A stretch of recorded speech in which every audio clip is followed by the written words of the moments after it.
зан ҳама чизро мебахшад, аммо фаромӯш намекунад.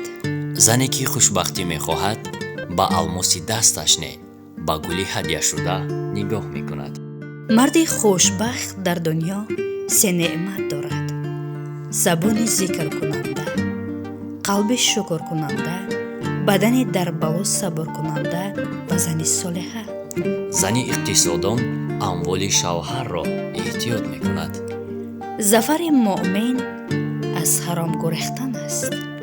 зане ки фарзандашро гум кардааст, ҳар рӯз барояш рӯзи аввал аст ва ин ғам пир намешавад.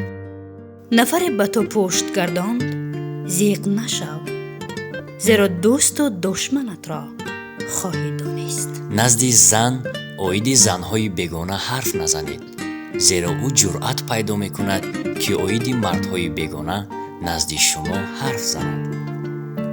агар мусибати калон дорӣ, магӯ ки мусибати калон дорам, балки бигӯ худои бузург дорам.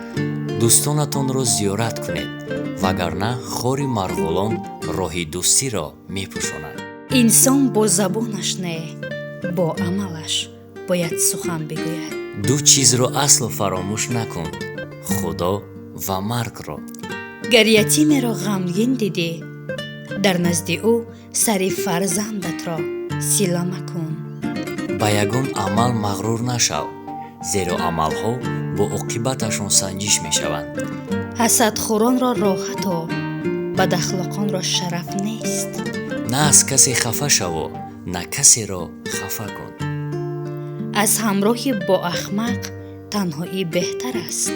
чунон ки об ифлосиро пок мекунад, ахлоқ низ тинати инсонро пок мекунад.